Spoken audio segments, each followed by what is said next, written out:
visit commenced with a 2-day program in Mumbai.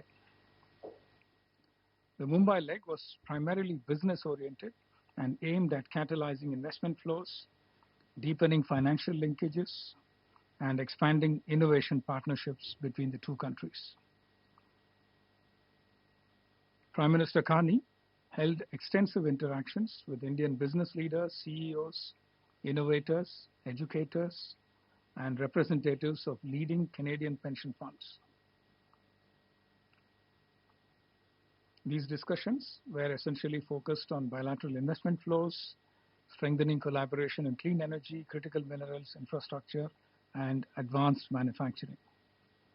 It also related to partnerships in education, skills and research, and expanding capital market linkages and long-term institutional investments. Prime Minister Carney delivered the keynote address at the Canada-India Growth and Investment Forum in Mumbai, where he described his visit as the beginning of a renewed and ambitious Canada-India partnership after 8 years without a bilateral prime ministerial visit. He also emphasized the importance of diversification, trusted partnerships, and strategic autonomy rather than isolation. He stressed the need to conclude negotiations on an ambitious, comprehensive economic partnership agreement, CEPA, with the objective of doubling bilateral trade by 2030. Overall, the Mumbai leg of the visit set a strong economic and innovation-driven tone for the broader bilateral engagement, laying the foundation for substantive outcomes during the Delhi segment of the visit.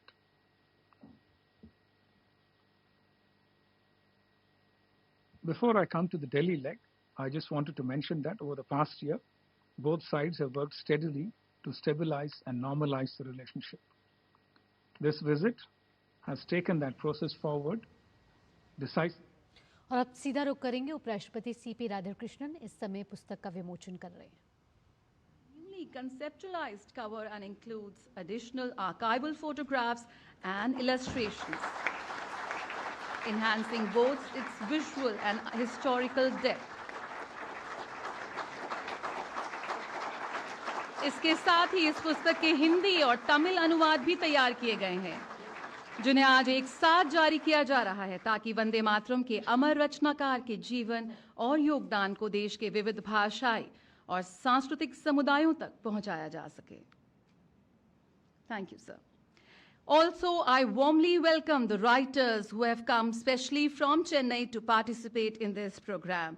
Thiru Dr. R. Raman, Thiru Dr. P. Swembu, Thirumati Dr. Subulakshmi, Thiru Dr. T. Siddharthan, illustrator Thiru Loganathan, and the coordinator of the Tamil Book Project, Thiru Sanjay Ghosh, Deputy Director, Publication Division. तालियों से अभिनंदन करें हमारे इन महानुभावों का. These books reflect the depth of Tamil scholarship and India's civilizational richness. With this release, another chapter is added to India's living intellectual tradition.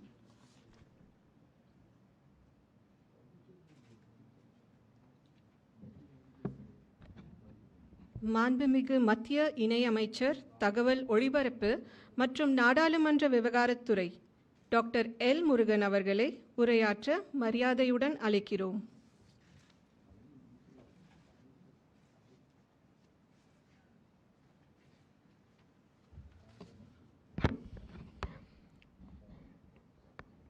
மாண்புமிகு துணை ஜனாதிபதி, மரியாதைக்குரிய திரு சிபி ராதாகிருஷ்ணன்ஜி அவர்களே, மாண்புமிகு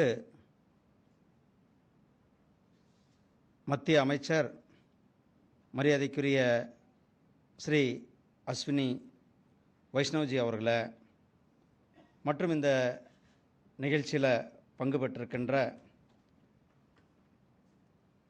சகோதர சகோதரிகளை, இந்த நிகழ்ச்சியின் கதாநாயகர்களாக இங்கு வருகை தந்திருக்கின்ற டாக்டர் வேதாச்சலம் அவர்களே, ப்ரொஃபஸர் ராமகுருநாதன் அவர்களே,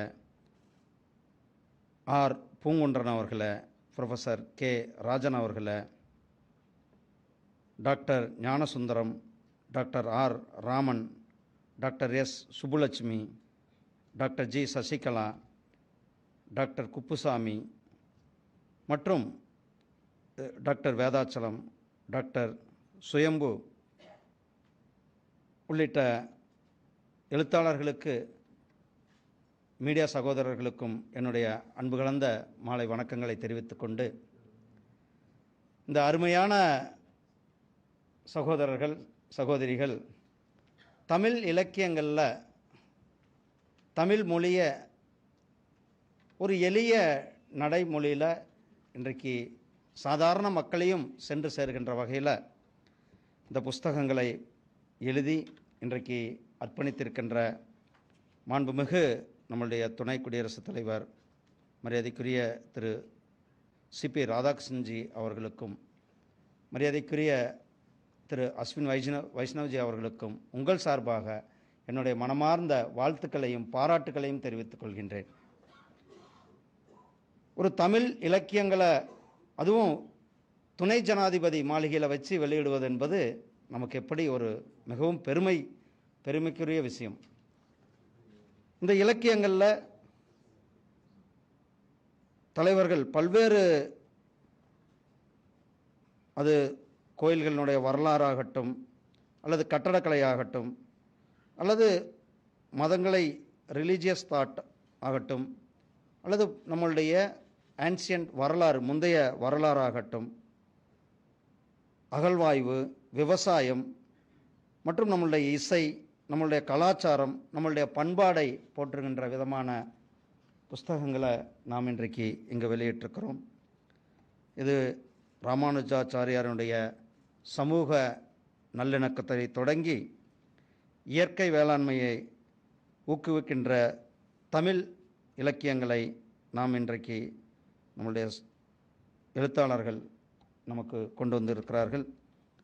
அவர்களுக்கு மீண்டும் ஒரு முறை என்னுடைய பாராட்டுக்களை தெரிவித்துக் கொண்டு, நம்முடைய மாண்புமிகு பிரதமர் திரு Narendra Modi led academic collaboration aligned with emerging sectors and workforce needs in both countries. A joint talent and innovation strategy will provide a structured framework for two-way mobility, skills development, and research collaboration. An MOU on cultural cooperation and Canada's participation in Bharat Tribal Festival 2026 also reinforce the societal and civilizational dimension. The leaders agreed to relaunch the Joint Science and Technology Cooperation Committee, creating a renewed institutional platform for collaboration in critical and emerging technologies. They advanced work under the Australia-Canada-India Technology and Innovation Partnership and agreed to develop a structured work plan in AI and digital technologies. Space cooperation will also be elevated as both sides approach the 30th anniversary of the CSA-ISRO MOU signed in 2026. On security cooperation, the leaders welcomed progress under the National Security Level Dialogue and agreed on a shared work plan covering counterterrorism, organized crime, cybercrime, and immigration enforcement. The India-Canada Defense Dialogue will be institutionalized at the Joint Secretary or Director General level. These steps signal a maturing and institutionalized security engagement. Finally, both leaders reaffirmed their shared commitment to a free and open Indo-Pacific. India supported Canada's interest in joining the Indian Ocean Rim Association, IORA, as a dialogue partner. There is growing convergence between India's vision for the IOR and Canada's Indo-Pacific strategy, particularly in the areas of sustainable development, climate resilience, maritime cooperation, and infrastructure. In sum, Prime Minister Carney's visit has 1. Consolidated normalization, 2. Restored strategic direction, 3. Institutionalized economic and security dialogues, and positioned the partnership towards long-term expansion. India and Canada have agreed to structure their renewed strategic partnership around shared prosperity, trusted technology ecosystems, energy security, talent mobility, and Indo-Pacific cooperation. The relationship has clearly moved beyond turbulence into a more stable and forward-looking phase. Thank you very much. Thank you, sir. We now open the floor for questions. Please keep your questions focused on the visit. That's a request. We start from Robin. I'm Ravinder Singh.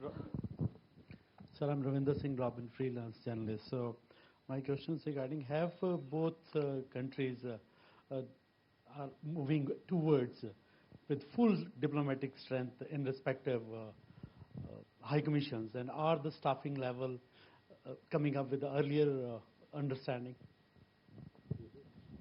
Siddhant. Hi, sir. Siddhant from Vion. Sir, India has always had concerns of criminals getting space in Canada, and this is also related to the process of allowing these criminals into Canada, looking into their system. How much that has been a concern, and how much that has been raised with the Canadian side? Abhishek. Sir, Abhishek Jha, independent journalist. Sir, did the two leaders also share their views on the current ongoing crisis in Iran? Kadambini. Kadambari Sharma, independent journalist.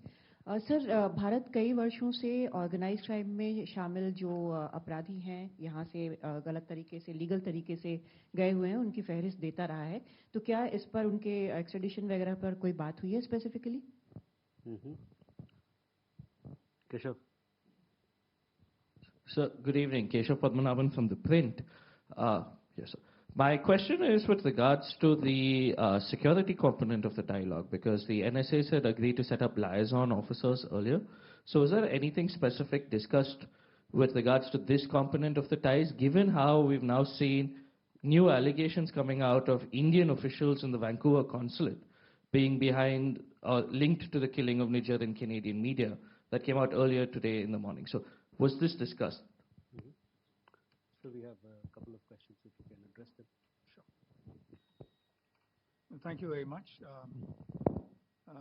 Let me start with the question on diplomatic staff strength in the mission and consulates. Yes, this has been discussed during various dialogues at various levels, and there is broad agreement that we should be increasing diplomatic strength on both sides progressively to reach their levels in the past. We are already in the process of doing that. You would have seen that the High Commissioners have returned to their positions. We have a High Commissioner in our mission in Canada, and similarly, the Canadian mission is headed now by a High Commissioner.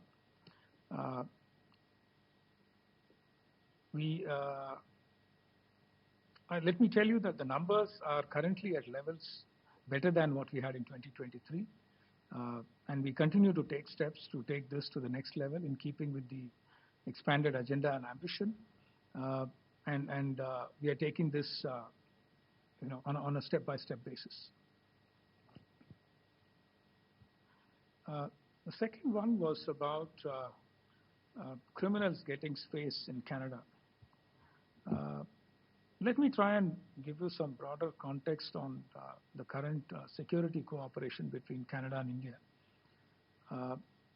Based on the guidance provided by the leaders, we had the meeting between the national security advisors of the two countries in Delhi on 18th September 2025, and for a second time again on 7th February 2026 in Ottawa. The two sides acknowledged progress on initiatives aimed at supporting the safety and security of their countries and the citizens. It was also agreed to continue senior official level discussions on security and law enforcement cooperation. Let me also highlight that we have a JWG on counterterrorism. We have a consular dialogue mechanism in place that addresses all issues, including extradition, lookout circular notices, etc. We will be holding the next edition of the consular dialogue sometime in the coming months. At the meeting held on 6th of February, both sides agreed to a shared work plan to guide bilateral cooperation on national security and law enforcement issues. and to enable practical collaboration on the respective priorities. It was also agreed that each country would establish security and law enforcement liaison officers to build on working relationships, streamline bilateral communications, and enable timely information sharing on issues of mutual interest to Canada and India, including issues such as illegal flow of drugs, particularly fentanyl precursors and transnational organized criminal networks. On Iran crisis, yes, as you would expect, this is a hot issue right now, and therefore it was discussed. Prime Minister took the opportunity to convey that India is deeply concerned at the recent developments in Iran and the Gulf region in general. He said, we have urged all sides to exercise restraint, avoid escalation, and prioritize the safety of civilians. He also said dialogue and diplomacy should be pursued to de-escalate tensions and address the underlying issues. The sovereignty and territorial integrity of all states must be mentioned. Our missions in the region, of course, are in touch with Indian nationals and their and various community associations, and have issued advisories asking them to remain vigilant, stay in contact with the missions, and follow local security guidance. You would have also seen the statement by our spokesperson on this issue earlier. On the global mail allegations, the one that you mentioned, which appeared earlier today, you would have already seen this statement issued by our spokesperson. I would refer you to that. Thank you. Sorry, आपने extradition के बारे में पूछा था. Extradition, जैसे कि मैंने पहले रेफर किया था, consular dialogue में regularly discuss होते हैं. The extradition teams दोनों तरफ से उनकी last meeting हुई थी दिल्ली में 19th of September 2025. उसमें exchange of information हुआ था on all pending extradition and mutual legal assistance cases, and that's a continuing process, and हम determined है कि इस process को हम actively follow up करेंगे. We have more questions. Okay. Rishabh, you had a question?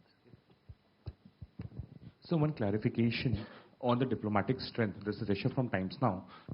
When the first set of Canadian diplomats were asked to leave India, it was on the basis of parity. So are we still working on the parity of diplomats on both the sides, A? And B, when it comes to Globe and Mail, while the reset ties are on, have we raked up this issue with Canada about this unnamed source-based infos that are being reported in the media? Manas. This is Manas from PTI. Just wanted to know the broad kind of contours of the two significant agreements that both the sides inked today. One is on the critical minerals partnership, and the second is on the uranium sourcing agreement. So will you please, in fact, explain the overall kind of ambit of these two very significant agreements? Thank you. Okay. Archis. So on CEPA, is there a next a deadline for concluding negotiations? What are the next steps? If you can elaborate a bit. Suhasini. On the nuclear cooperation agreement for the supply of uranium, we had exactly this agreement signed between 2015 and 2020, yet no Canadian uranium actually was supplied to India at the time. What gives you confidence that there will actually be any kind of uranium supply on this occasion? And I do have to ask on this Globe and Mail, but it's not just the Globe and Mail, but the National Post in Canada also carries a statement from the CSIS that says that its assessment that India is taking part in transnational repression, is involved in foreign intervention, remains. The question again is one of trust. Does the Indian government trust that the Canadian government will continue in this case? in a manner that does not embarrass us. Once again, they have named specific officials. They've named the Consul General there in Vancouver. They've named what they call an RNAW agent. So I just wanted to get a real reaction. Instead of all the joint working groups are discussing this issue, but the response on what these revelations mean being given on a day when the two prime ministers are meeting. Thank you. Sumita? Hi, sir. This is Sumita from ET Now. To your point about investment commitments across agri-food processing, would you be able to suggest what's the overall scope of these investments? And I have another question, if you could answer. What percentage of India's current uranium requirements will be met via this agreement that's been signed? So we can take these questions. Well, thank you. About the staff strengths question again. Staff strengths normally depend on needs on both sides, the size of the consular demand on both sides, and of course, based on a step-by-step approach that we've agreed on in terms of normalizing staff strengths. So it is, like I said, a continuing process, and we will be going back to the normal numbers in a step-by-step approach. We'll take it as it comes. The second question was about the unnamed source in the Global Mail report. Like I said, I have nothing more to add to what our spokesperson has said earlier today, and we will probably leave it at that, apart from the broad reiteration of my earlier point that the governments are in touch at various levels. There is an ongoing security dialogue. There is a legal process that is ongoing, which will hopefully deal with all aspects concerned. And I think Additional Secretary XP has provided detailed briefings on this issue in the past. There's nothing new or exciting to add right now on that.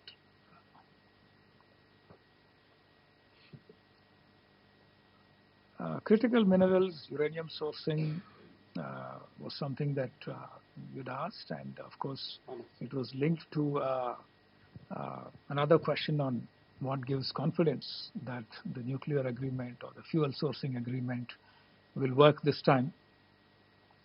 Prime Minister Carney underlined at least thrice during his interactions with the Prime Minister today that Canada is determined to be a reliable and stable partner for India in terms of sourcing various products.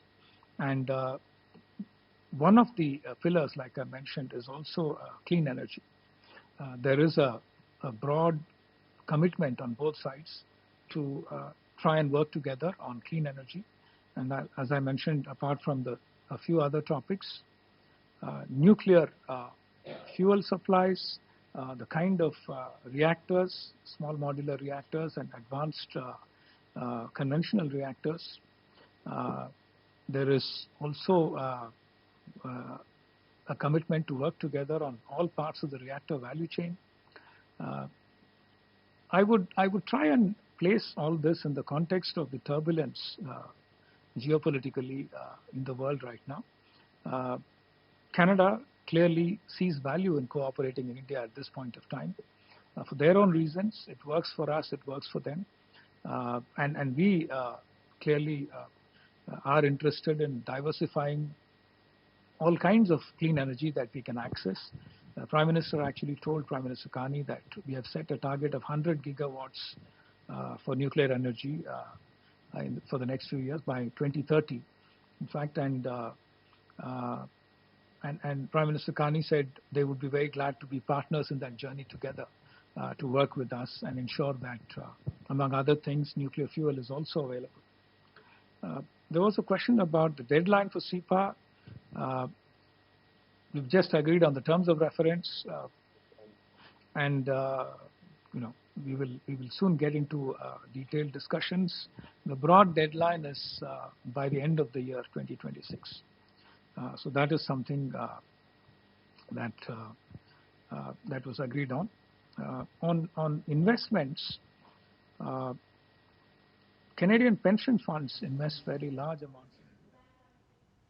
आप देख रहे थे विदेश मंत्रालय की press वार्ता, जहां विदेश मंत्रालय मार्क कार्नी, कनाडा के प्रधानमंत्री मार्क कार्नी की भारत यात्रा पर जानकारी दे रहे थे। उन्होंने बताया कि किस तरीके से दोनों देशों के बीच आज कई ऐतिहासिक, आर्थिक और ऊर्जा क्षेत्रों से जुड़े समझौते हुए हैं। और एक बार फिर आपको लेकर चलेंगे उपराष्ट्रपति सीपी राधाकृष्णन के पुस्तक विमोचन समारोह में। On renowned Tamil scholars, heritage, architecture and culture in Uparashtrapati Bhavan, the dignitaries who are sharing the dais with me, our Honorable Minister of Railways,